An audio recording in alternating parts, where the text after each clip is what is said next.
প্রিয় দর্শক, আসসালামু আলাইকুম। দর্শক, আমি এখন মসজিদের ভেতরের কেন্দ্রীয় চত্বরটাতে। আমার ওপর দিয়ে কিন্তু কাপড় দিয়ে ছাউনি দেওয়া আছে। যদি কাপড়টাকে সরায় ফেলা হয়, আমি সরাসরি কিন্তু সূর্যকে দেখতে পাবো।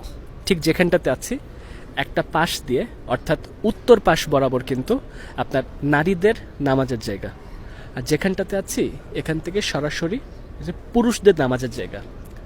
জোহরের ওয়াক্তে নামাজ শেষ, অনেক মুসল্লি কিন্তু এখন পর্যন্ত এখানে বসে আছে, এখানে কোরআন তেলাওয়াত করছেন, অনেকে হয়তো নিজের আলাদা করে জামাত পড়ে নামাজ আদায় করছেন।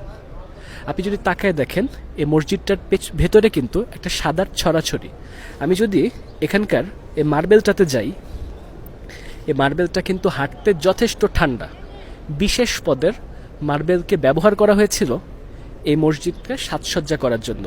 এই ফ্লোরটা যেরকম ঠান্ডা থাকে, এটা আপনি মসজিদে নওয়াবিতে যান, আপনি মসজিদুল হারামে যান মক্কার, সেখানেও কিন্তু আপনি ঠান্ডা মেঝে পাবেন। আর ওই যে বলছিলাম যে 56টা গম্বুজ আছে, ছোট ছোট ফাঁকে ফাঁকে এই ছোট ছোট 56টা গম্বুজ দিয়ে কিন্তু পুরো মসজিদটা ছেয়ে আছে। এবং এই পুরো মসজিদের সব জায়গায় সাজসজ্জার ভেতরে কিন্তু বিভিন্ন পদের মার্বেলকেই ব্যবহার করা হয়েছে। নবীজি যখন এইখানে প্রথম মসজিদ প্রতিষ্ঠা করছিলেন, এই জায়গাটা ছিল হচ্ছে হজরত কুলসুম ইবনে হিদুম রাদিয়াল্লাহু আনহুর।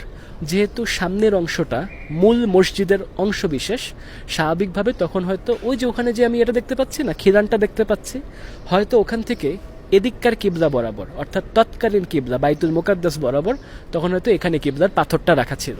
প্রথমে কিন্তু কিবলার পাথর বসানো হয়েছিল, তারপর ধাপে ধাপে কিন্তু মসজিদ নির্মাণ করা হয়েছে।